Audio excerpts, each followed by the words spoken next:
Hello, and thank you for tuning in to this very first episode of our Introduction to OFAC series. My name is Andrea Gacke, and I serve as the Director of the Office of Foreign Assets Control here at the United States Department of the Treasury. It's my pleasure to introduce you all to the first of several videos that OFAC will be releasing as part of our efforts to engage with you, the public, our indispensable partner, to help you navigate OFAC sanctions compliance. OFAC, which is part of Treasury's Office of Terrorism and Financial Intelligence, plays a central role in the U.S. government's broader efforts to impose economic pressure to change the behavior of authoritarian regimes, human rights abusers, terrorists, traffickers, and others who pose threats to the United States foreign policy interests and the nation's security. We are a small but mighty office with a long and storied history.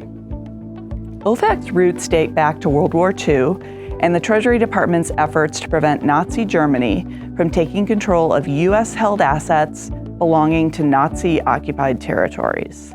In that time, OFAC, or the Office of Foreign Funds Control, as it was called back then, froze over $5 billion worth of assets that the Nazis could have otherwise exploited to fund further atrocities.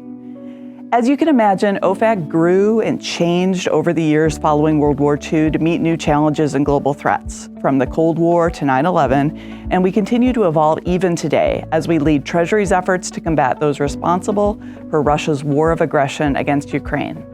In this way, OFAC has become one of the U.S. government's top foreign policy tools. But we could not succeed in our mission without the private sector and its commitment to sanctions compliance. Open communication with the private sector to share information, typologies, and best practices has enabled us to keep up to date on new and emerging threats, to judiciously react to newly exposed vulnerabilities in the U.S. financial system, and to proactively defend against any widening gaps.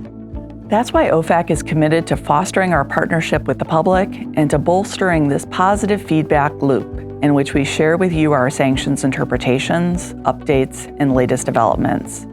And you, in turn, can spread the word throughout your organizations and share with us what you are seeing and any challenges you're facing as you comply with OFAC sanctions. We know that your compliance is critical to our success. We implement and enforce sanctions, but it is all of you, the private sector, who act as the first line of defense, developing controls to comply with sanctions in practice. So, we're excited to keep this critical communications channel open with all of you to help ensure each of us is doing all we can to protect the interests of the United States. Thank you all for taking the time to learn more about OFAC and our sanctions programs. We hope you learn a lot in the upcoming episodes, and we welcome your feedback and any questions you may have. Thanks again.